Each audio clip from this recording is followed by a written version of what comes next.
hello, my little Bumbabees, and welcome back to the Bumba.cast. That's right, it's me, your girl, Teresa Bumbaco, here on today's 48th episode of the Pop Cultured News. I've got a few topics to talk about with you, I don't know what the fuck I'm saying. Anyway, not a lot to talk about, probably just about 8 topics or so, but, just some things to cover. I just recorded another episode for you guys before this, so I apologize if I'm, all over the fucking place because I'm trying my best out here. I recorded part 2 of Hollywood True Crimes John Lennon yesterday, did that whole record. I recorded my new Burn After Watching series for you tonight. Now I'm recording Pop Culture News, and that I will be editing for you tomorrow, so you can have for Monday, and then the Burn After Watching episode will be out for you on the 1st, and then you will have Hollywood True Crimes Part 2, John Lennon, on December the 8th. So I will be pushing full steam ahead next week and the week after that. Next week, this coming week, will be the full audio edit. And then, whenever I get finished with that, it will be the video edit. So I'm excited. I'm right on schedule here. So without further ado, I hope you guys are doing well, but I'm going to get right into it. We're not going to be messing around with brass tacks today, or whatever the fuck the phrase would be for this situation. We're getting right the fuck into it. So without further ado, let's get started, shall we?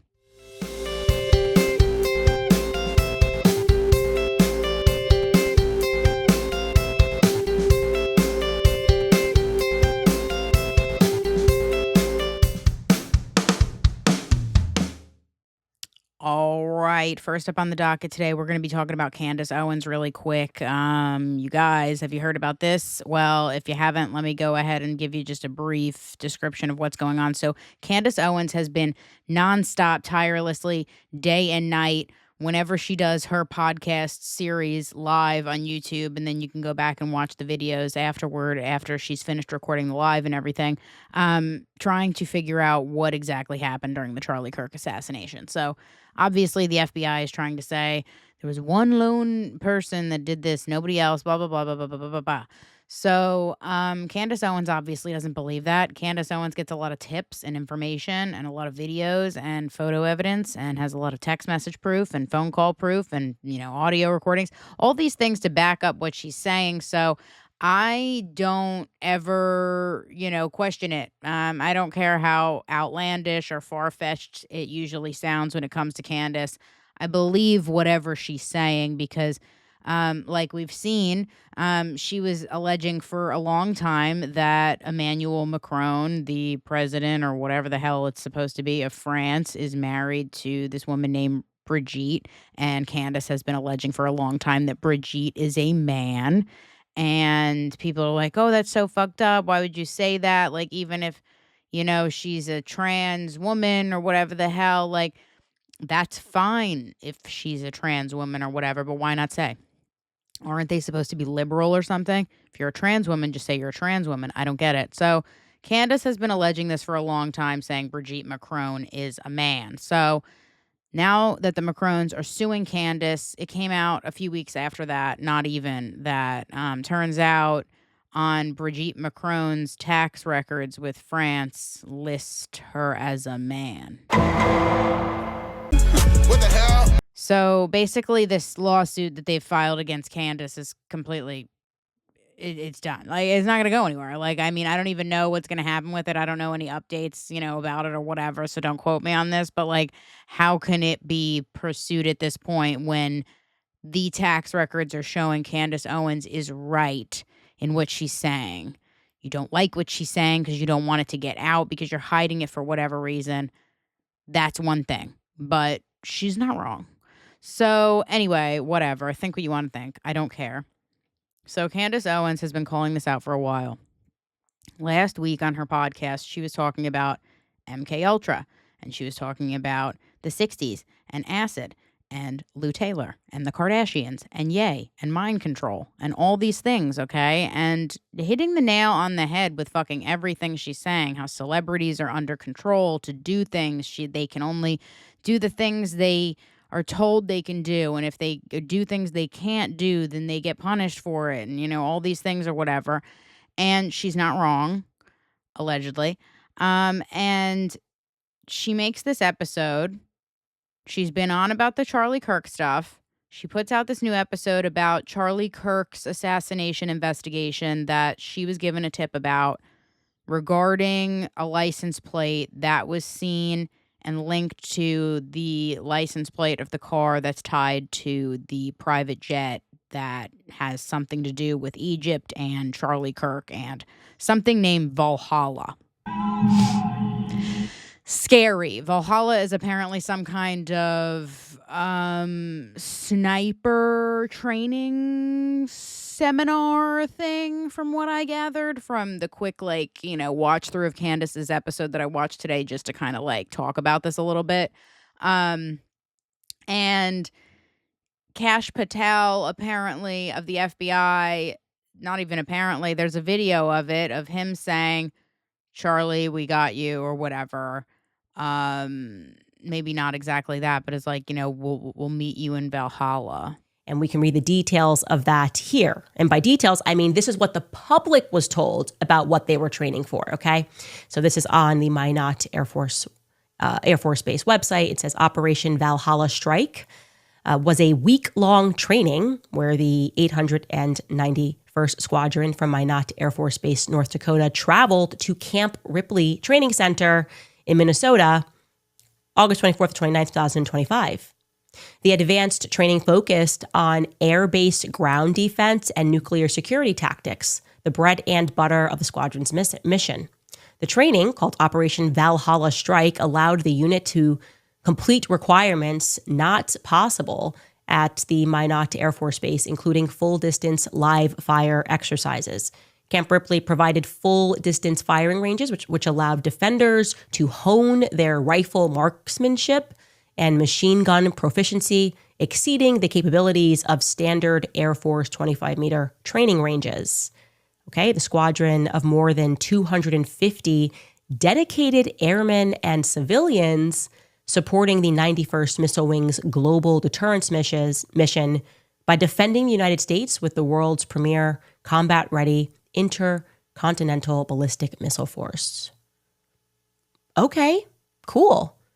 And yeah, it sure must be something of just a coincidence that Valhalla, which kind of struck everybody as odd, as was him going 33 hours. It was like there was a press conference that was happening for the American people, but he was signaling to other people who were in the club to know what they needed to understand about what happened. Do you know what I mean? That's how I felt about Kash Patel's press conference and the things that he was saying. Something felt weird about it. 33 hours. And of course, yes, he did say something about Valhalla. Let's take a listen to what Kash Patel said. Lastly, to my friend Charlie Kirk, rest now, brother. We have the watch, and I'll see you in Valhalla.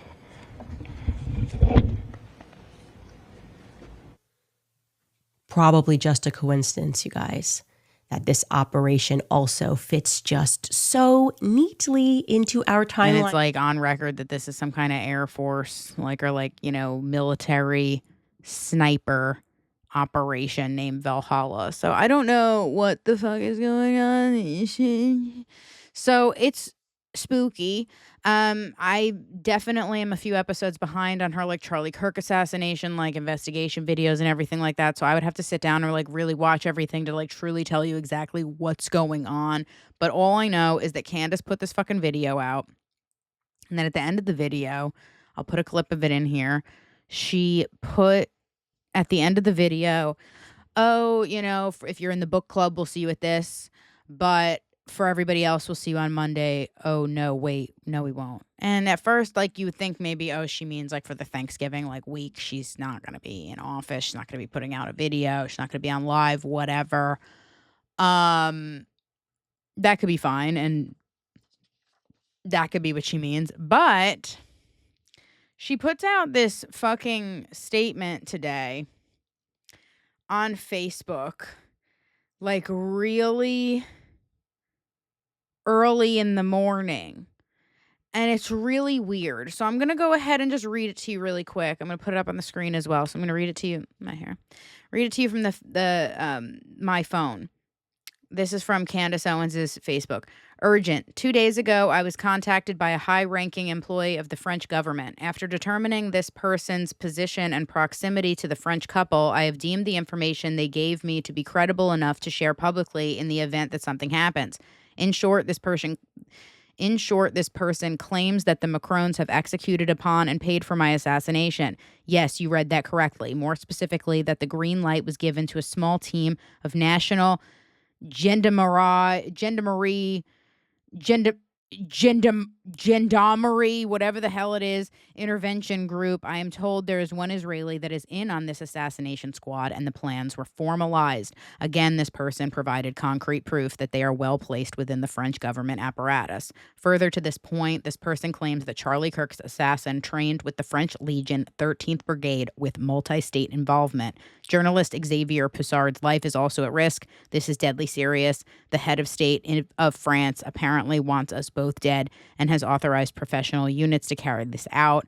I ask that every person retweet and share this. I do not know who in the American government can be trusted since this source claims our leaders are aware, but I have more specific information which is definitively verifiable should they care to reach out to me, to the brave official in France who did this because they were so moved by the evil of Charlie's public execution to risk their own life. May God bless you. Truly, let all be revealed.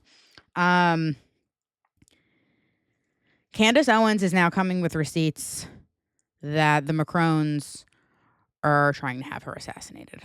They're treasonous because everything is fake and gay. I don't even know what to say, dude. Like, what are you even fucking talking about? Like, this is honestly crazy pants. My hair right here is also crazy pants. But this is fucking... I hate when it gets, like, stringy, you know? This is crazy, dude. Like, this is just absolutely fucking bonkers. Like, I could not even believe what I was reading this morning when I saw this. I was like... I couldn't even fucking believe what I was reading. I could not believe what I was reading. Like, this, it's happening. They're coming after Candace now. Like, it's officially happening.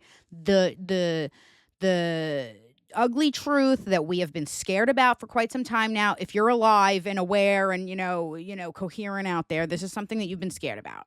This is something you should be scared about. And it's scary. Like, I mean, like, I'm terrified. And also, like, is it a coincidence that Candace Owens just so happens to hold whatever kind of documentation or files that Ye has to reveal to people in case something happens to him?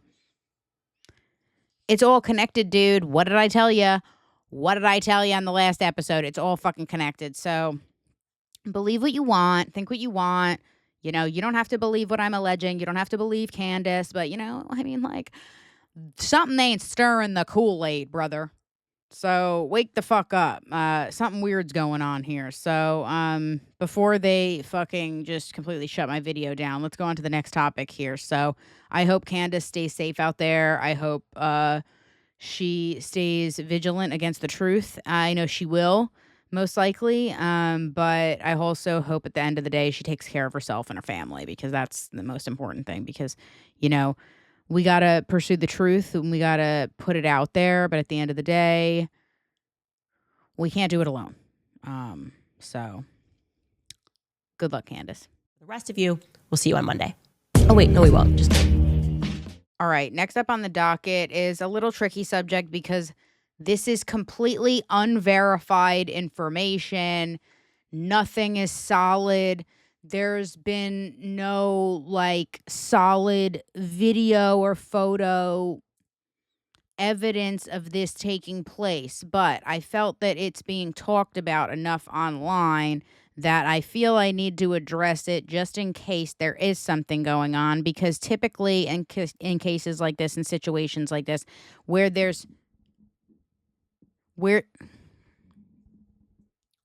smoke, there's fire. So what I mean in this case, there are influencers and celebrity gossip bloggers, if you even call them out anymore, whatever the hell, on TikTok, Instagram, podcasters that, gossip and whatnot, I guess me included right now, um, that have been alleging passionately and like pursuing it real intensely that Travis Barker is allegedly cheating on Kourtney Kardashian.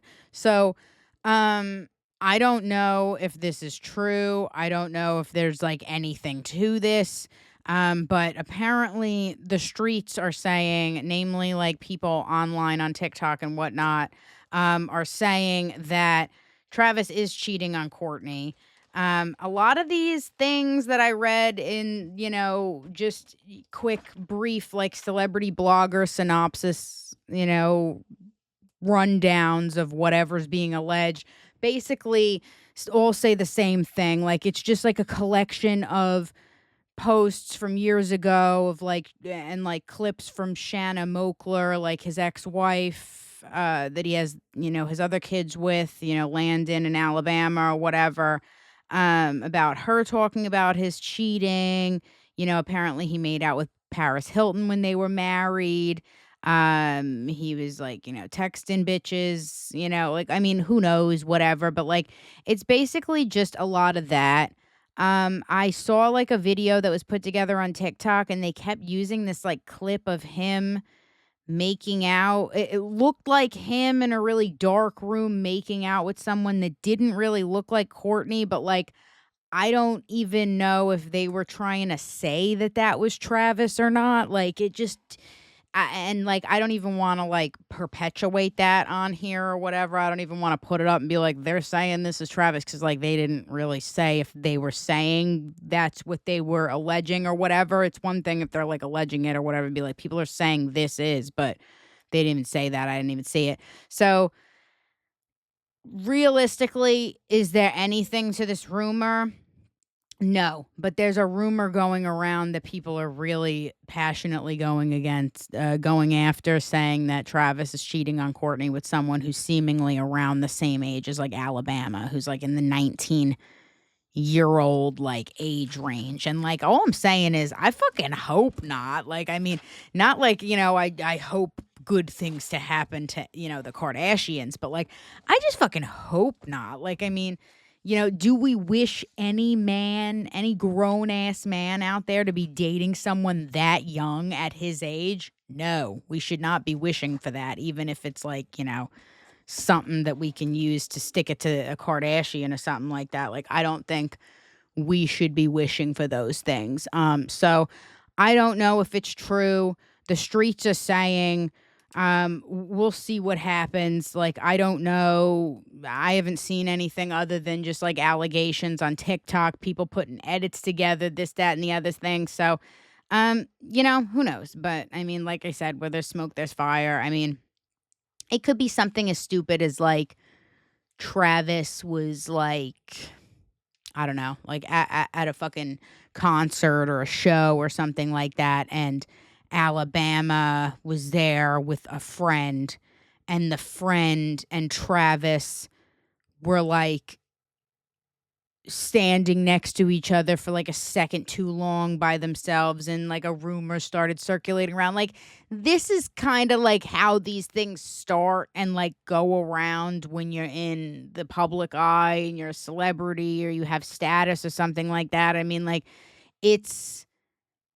as easy as that for something like this to like spread into like this crazy ass rumor. And like I'm not defending any Kardashian or anything like that, but like this is true for anybody famous, like even a Kardashian or even somebody married to a Kardashian. Like it's very easy, for something so small to spiral into this like crazy fucking rumor that goes so far out of control that it ends up like really ruining, like parts of your life, like really like bleed into parts of your life. But like, I don't know. Do I believe it realistically? No, I don't believe it. I don't think it's real. I don't think it's true.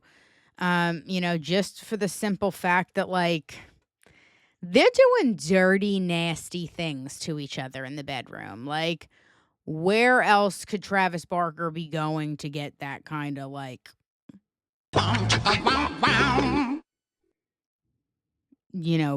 time? Like, I mean, like,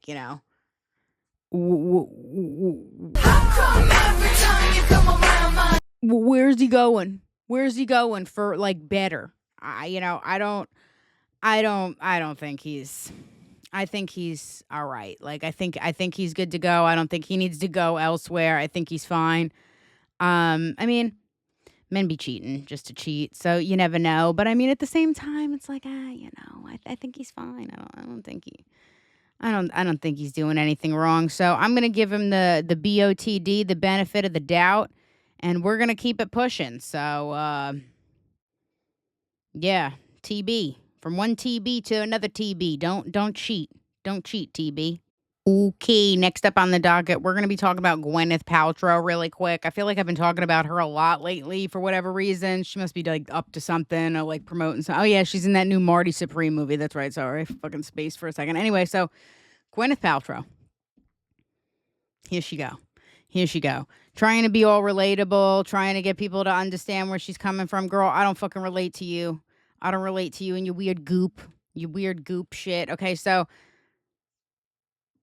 recently she sat down on her own Goop podcast, okay, and revealed that she's been experiencing anxiety recently. Guess what, motherfucker? Girl, take a fucking number. Take a fucking number, bitch. That's just a regular Tuesday for me, brother. That's just a regular sister, whatever.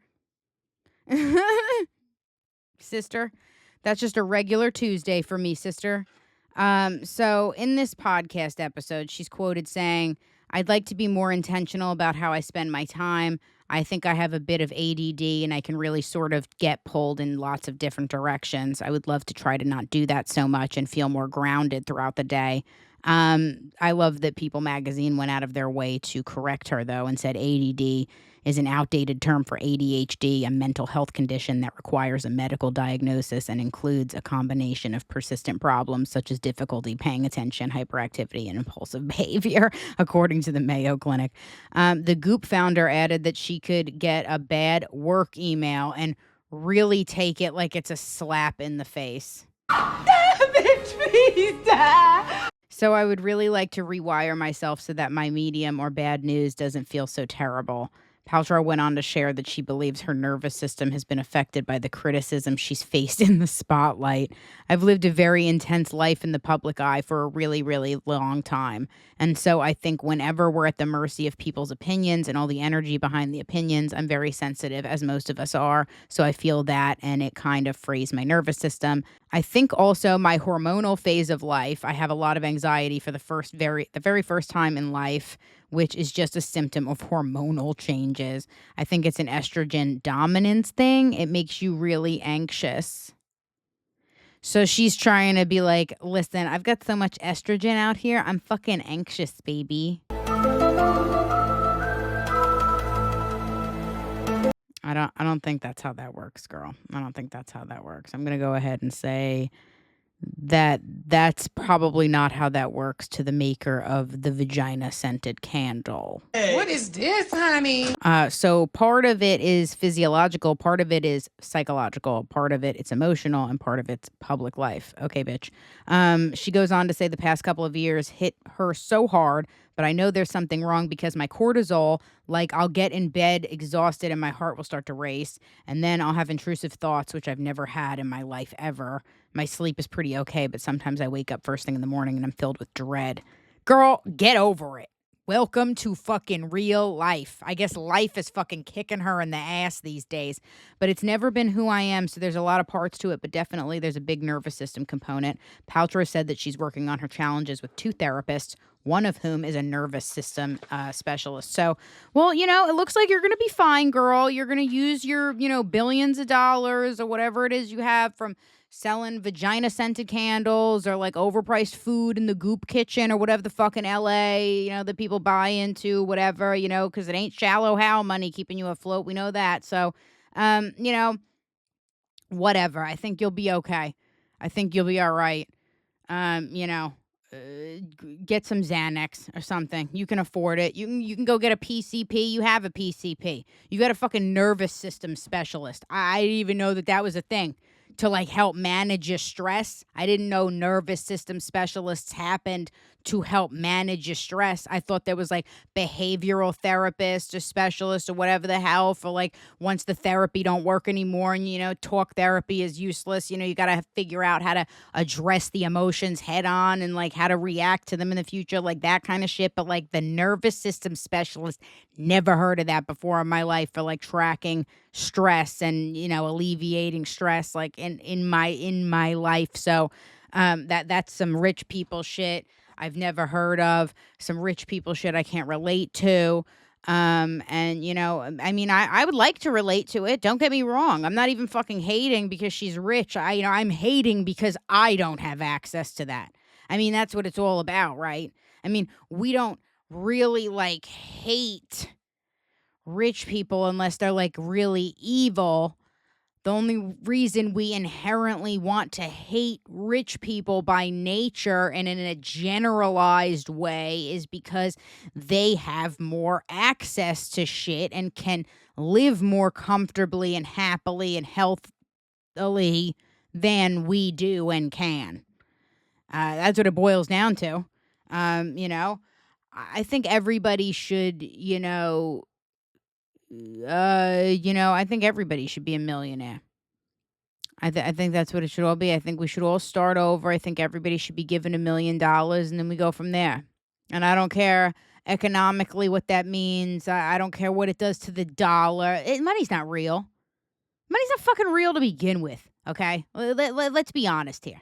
Let's be honest. Money is not fucking real. The debt is not real.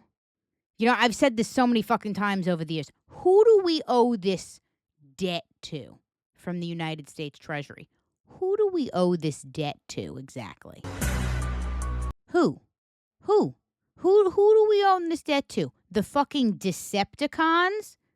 Who's coming for this money? I really, genuinely, I would like to know who's coming after us if we don't pay up the Treasury. Because, like, I see it. Like, you can go on a website and see it just going up and up and up. It never stops. Never stops increasing. Where's the money going? Where's it coming from? Who's it going to? Like, none of it makes any sense. It's not real, man. It's not fucking real. It's not real. I've said this so many times. Whoever invented money and like all this shit and started like, made it a thing that like you need money to live. Whoever's idea that was, I'm not fucking looking it up. Whoever's idea that was. Get the fuck back in your fucking hole! Now! A curse unto ye house. A curse unto your family. A curse unto your fucking ancestors. Your fucking kids now. Whoever the fuck, I hate you. I hate you. You're awful. You're terrible. And the people that invented the fucking credit score for the United States in 1989, like 3 years before I was born, like, well, you got me fucked up. You got me fucked up, okay? You're telling me that had my grandparents decided to just fucking stay over in Europe that I wouldn't be here? Fucking dealing with this credit score bullshit. I'd probably be living in a fucking like countryside villa or like an oceanside villa, like looking over a fucking cliff, like, with my hair dangling out of a friggin' balcony like Rapunzel, having fresh bread brought to me by fucking like, the townspeople every morning. Like, let's be real. So, I mean, the dark times. So, Gwyneth Paltrow, you've got anxiety. Yeah, me too, bitch. Get over it. So, whatever. All right. Next up on the docket, we're going to be talking about this really quick. So, there was this man who, I'm going to be honest, I don't even, man, boy, probably a boy or whatever. I don't know how old he is. Oh, he's 26, says here in the article from Hollywood Reporter. So, this 26-year-old man, frontal lobe fully formed, no excuse, Australian citizen. His name is Johnson Wen. Sorry, his name is Johnson Wen, okay? He is known for doing this, okay? he has made himself fairly popular, or at least kind of semi-well known on the internet for um bombarding celebrities, either whether it be The Weeknd or Katy Perry on stage when they're performing and security has to step in, or more recently, as in we're talking about today, Ariana Grande was attacked from behind by him in Singapore during a Wicked event, and Cynthia Erivo and her claws had to jump in and protect Ariana Grande because the $3 million security team that Ariana Grande paid for this shit, so this would not happen, was just like, what? What's going on? What's going on?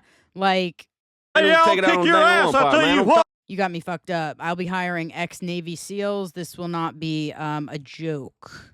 This will not be a game, okay? So anyway, this guy, Johnson, when he looks just like, what's his name? Rufio from Hook or some shit. That's exactly what he looks like. The fucking dyed in his hair. I'm like, what is this? Like, that's how I know, like, this world is a simulation.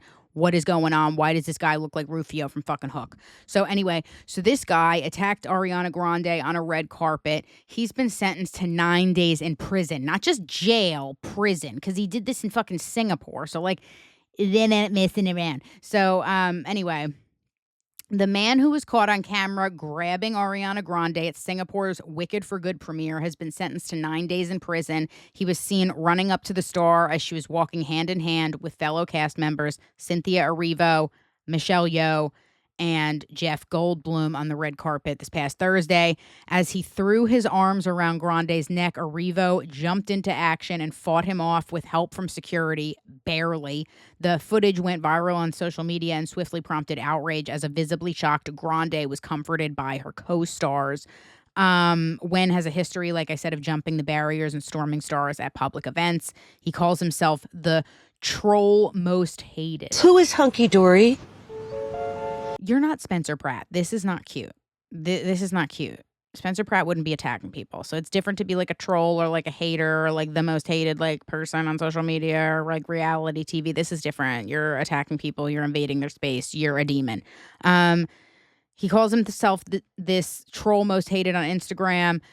He also, like I said, went on stage to Katy Perry, The Weeknd, and the Chainsmokers. He's tried. He actually has successfully attacked Katy Perry and The Weeknd as well.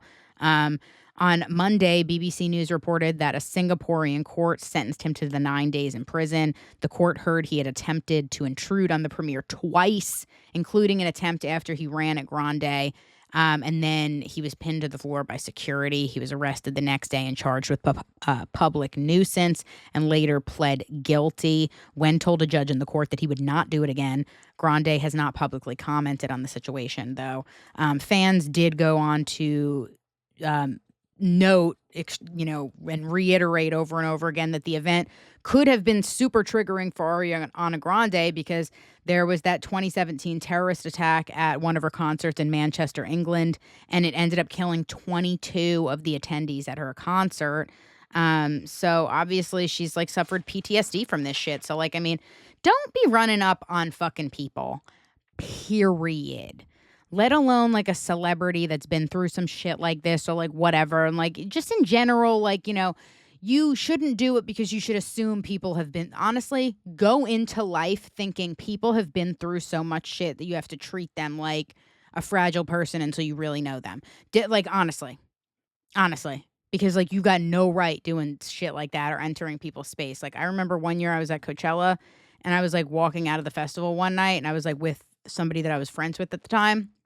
She didn't think it was that big of a deal, but I was like, you got me fucked up if you don't think that's a big deal. But some dude just like ran up behind me, slammed his like hand down on my left shoulder, like enough where like it not only hurt, but it stunned me. Like I was like shocked. And he was like, hey, like, I don't even know. He wasn't even saying anything. He was just like celebrating or like thought he knew me or was just like doing that. And I like whipped around on him and I was like, don't you put your motherfucking hands on me or anybody else. You don't fucking know me. I'll literally beat the fuck out of you. And the dude was like, whoa, calm down. I was like, don't you fucking tell me to calm down. Put your fucking hands on me. And my friend was like, whoa, it's not that big a deal. And I was like, no, it is that big a deal. And that's how you need to react to people, because maybe next time he'll fucking think twice. Guess what, motherfucker? Again, I'm not the one. So whatever. But I'm glad he got sentenced to those 9 days in prison. I'm sure it's not fun in a Singaporean prison. So good. You deserve it. So on to the next one. All right. Have you guys heard about this one? So Tom Cruise has received an honorary Oscar. So basically a participation Academy Award. So once again, proving why participation trophies are not good for society. Because now look. We're just giving out fucking participation Oscars. Like, and you can debate me on this all you want to. Like, oh, he's been doing this shit for a long time and everything. And it's like, well, you know, he hasn't gotten his Oscar yet. He hasn't done anything Oscar worthy yet. Like, let it go. Let it happen naturally. All right. If it's meant to happen, it'll fucking happen. Okay. So this article goes on to say that he was honored at the 2025 Governor's Award and received an honorary Academy Award. And it was presented to him by someone named Alejandro Inarritu. Fucking, I can't pronounce his last name. I know who it is, though, who is directing Cruise in an upcoming film set to be released in October 2026. Cruise has been nominated for 4 Oscars in the past for Born on the 4th of July, Jerry Maguire, Magnolia, and Top Gun Maverick, all of which he lost. He took the time in his acceptance speech to pay tribute to all the people who make movies, as well as touching upon the unifying power of cinema. The cinema, it takes me around the world. It helps me appreciate and respect differences. It shows me also our shared humanity, how alike we are in so many ways. And no matter where we come from in that theater, we laugh together, we feel together, we hope together. And that is the power of this art form. Kind of sounds like Nicole Kidman's AMC commercial. Like, and who the hell is My love for cinema began at a very early age, as early as I can remember, he said. I was just a little kid in a darkened theater, and I remember that beam of light just cut across the room, and I remember looking up, and it seemed to be just exploded on the screen. Suddenly, the world was so much larger than the one that I knew. Entire cultures and lives and landscapes all unfolded in front of me and sparked something. It sparked a hunger for adventure, a hunger for knowledge, a hunger to understand humanity, to create characters, to tell a story, to see the world. It opened my eyes. It opened my imagination to the possibility that life could expand far beyond the boundaries that I then perceived in my own life. He then concludes, and that beam of light opened a desire to open the world, and I have been following it ever since. Beautiful quote, Tom Cruise. I really like that. He received the award inside the Ray Dolby Ballroom at Ovation Hollywood in Los Angeles, alongside honorees Dolly Parton, Debbie Allen, and Wynn Thomas. Obviously, in June, it was announced that he would be the recipient from the Academy president, Janet Yang, and praised Cruise as one of the most recognized and highest grossing actors of all time. Money, money, money, money. Cruise's incredible commitment to our filmmaking community, to the theatrical experience, and to the stunts community has inspired us all. The 2026 actual Academy Award Oscar ceremony will be hosted again by Conan O'Brien, returning for the second year for the 97th ceremony. From the 97th ceremony earlier this year, and then preliminary voting for the 98th Academy Awards will begin in December, so this coming month, with the nominations announcement scheduled for January 22nd, 2026. The 98th Oscars will take place on Sunday, March 15th, 2026. So I'm excited. Conan was really good this year, so I think it'll be good again this next year. But congratulations to Tommy Cruise for his participation Oscar. I don't know. I'm like on the fence about it. Like, I mean, if he's happy about it, cool, whatever. But like, if I'd never received an Oscar before of my own merit, I'd probably be a little upset that I got the participation one first. Because it's like, oh, so you're not ever going to give me one? You're just going to let me have this one? Thanks. Cool. I don't know. It feels a little cheap to me, but what do I know? All right, moving on. All right, so I thought that there was going to be kind of a little bit of an update for this next story because remember a little bit ago, a month or two ago or something like that, I was telling you guys about that singer David that I'd never heard of before in my life, and he was kind of like what I believe is an alleged suspect in this girl's homicide, which I know is a fucking homicide. She was found dismembered in the trunk of his Tesla, remember? Celeste Rivas. So there's been a lot of like talk online saying that police are now eyeing him as a suspect, but an article that I just found not too long ago from People is saying that police are saying he's not a suspect, but they're saying he's also not, well, they're not saying he's not a suspect, but they're also not naming him a direct suspect. And they're also saying he's not cooperating, even though his team is saying he is cooperating. So I don't have an update. I thought I was going to have an update. I printed out this article. He's not cooperating with investigators, no matter what his team is trying to say. A search warrant was issued to the house that he was living in, et cetera, et cetera. I don't know what's going on here. I really hope it's just the LAPD making sure that they have their I's dotted and their T's fully crossed to make sure that they have a rock solid case against this guy, because it is such a disturbing story and such a disturbing murder, allegedly, because they still won't even call it that. That they're going to make sure that they have everything on this kid to make sure he never fucking comes out again. I'm really hoping that that's what's going on here, but historically speaking, I don't have much faith in the in the LAPD. I really don't. So I don't know what's truly going on here, but if I hear of anything more, since there are some updates kind of coming out and people saying a little bit of things about this story, I'll let you guys know as much as I can. But other than that, I don't really have much of an update. Unfortunately, they fucking tricked me, guys. They fucking tricked me. And so I guess I tricked you by default. Sorry. On to the next one. Gotcha. Gotcha. Okay, this next one is just kind of like a quick rant that I have to go on because I thought that it was kind of BS. So I didn't even know it was going on until Spencer Pratt like posted it and was like made the connection himself, because I don't really keep up with Kesha like that. I mean, like, she's all right and she's cool or whatever. I don't really have anything against her, but I'm not like, oh my God, Kesha's coming out with a new single, or oh my God, Kesha's coming out with a new record. Like, I don't care, honestly. Good for her. Support her doing her life and living life or whatever, but I not gonna listen. So anyway, real quick, Kesha is now apparently coming out with a new album called Kesha Wood, which is crazy because her album cover that she's posted for this Kesha Wood album looks very similar in style to another album that came out earlier this year before summer called Heidi Wood by Heidi Montag.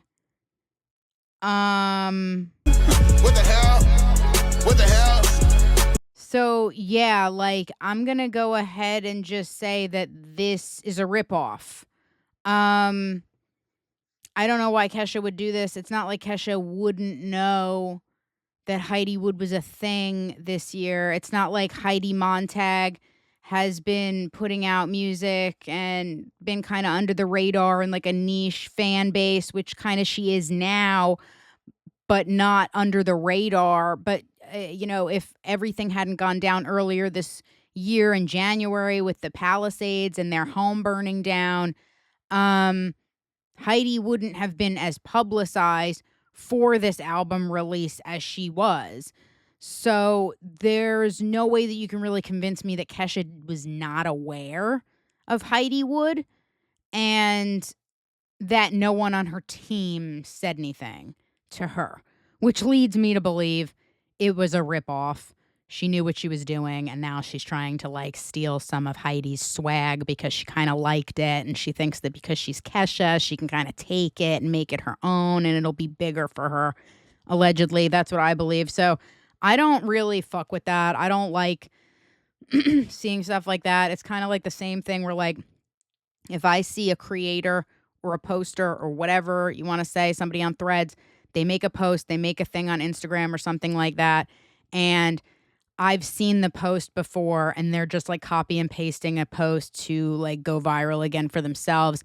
I block the account immediately. When I see like duplicate posts, I block the account immediately because that means that they just like find content and reuse it to try to like get likes, get engagement, get follows, like off of somebody else's thoughts or merit or creation or whatever. And so like I don't even follow like the accounts aren't even accounts I follow. They're just things that are suggested to me. I block the account. Like I didn't even need to follow them. They didn't even need to follow me. I just block it. So I don't even take the risk with somebody coming across my stuff to steal it. I don't even take the chance that they can do that. I've had to block creators in the past that like their timing with like what I'm posting is sketchy and suspicious to me. Like I'll post something in a certain way or whatever, and then it's like kind of like right after they're posting like something. And I know sometimes it's like, you know, if we're posting about the same hot or trending topics at the time or whatever, I get it. We might be posting about the same thing, but it shouldn't be like I look at your thing and I'm like, you were taking something from me when you made this or created this or a logo or a post or a design or whatever it is. So it's just better for me to like block people like that because I don't want people stealing my shit. And it's kind of like the same thing, like Kesha with Heidi. So I don't like that. I think it's shady. I think it's shitty. And do better, Kesha. Okay, my little Bumbabees, we are going to be talking about one more topic before I get the fuck off of here. It's a quick one today. I did it. Under an hour. Can you fucking believe it?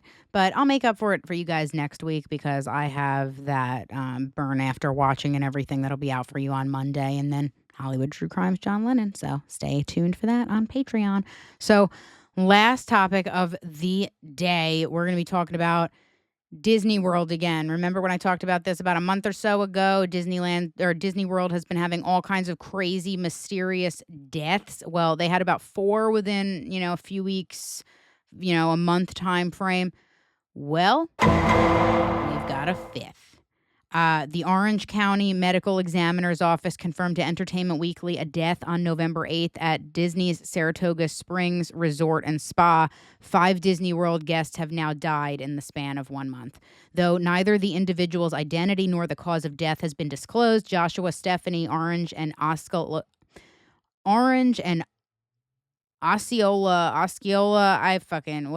County's chief medical examiner clarified that the death was not under the OCME's jurisdiction per a Florida statute that dictates authority over examinations, investigations, and autopsies. TMZ was first to report the news. This is the 5th death within a month to involve a guest of the sprawling Walt Disney World Resort, which covers nearly 25,000 acres and comprises dozens of theme parks, water parks, resorts, and other attractions.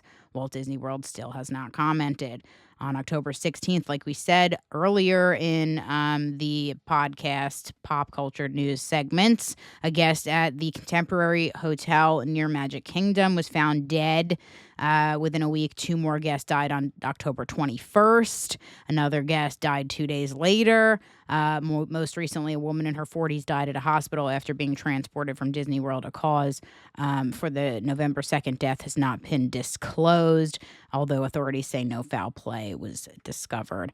Deaths have also struck the Universal Epic Universe theme park, also located in Orange County and Pennsylvania's Hershey Parks in recent months.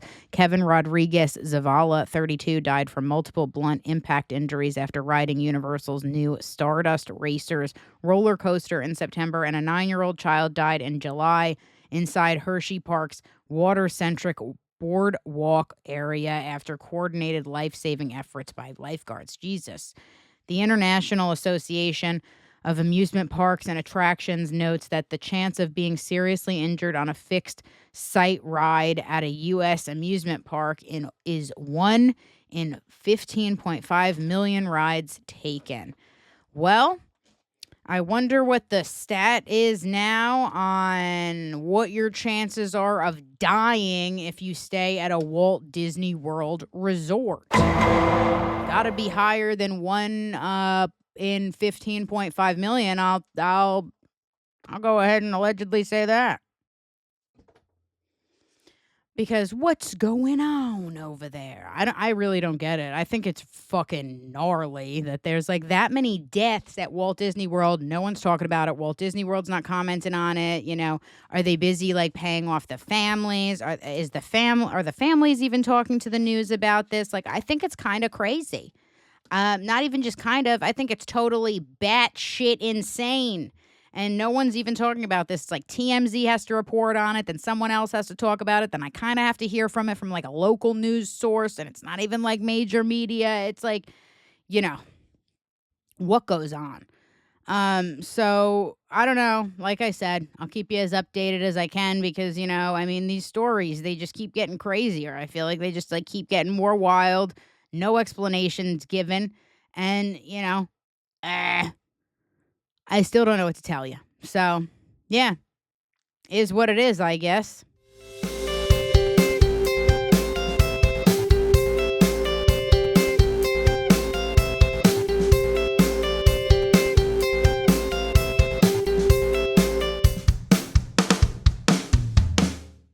Well, that's a wrap on this episode of the 48th Pop Cultured News. I hope you had as much fun as I did, keeping you as updated and as pop cultured as I physically can. You know I do it all for you and the love and support you keep on giving me. I'm so loved. You really love me. You love me. You really love me.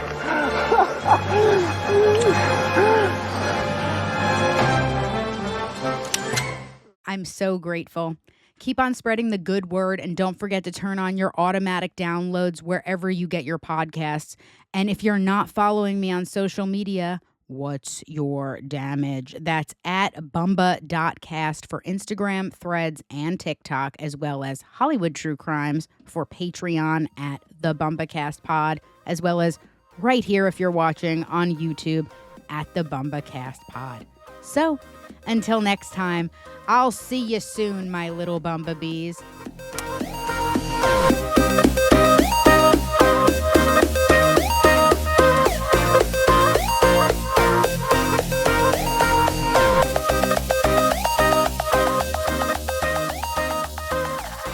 Get the fuck back in your fucking hole! Now!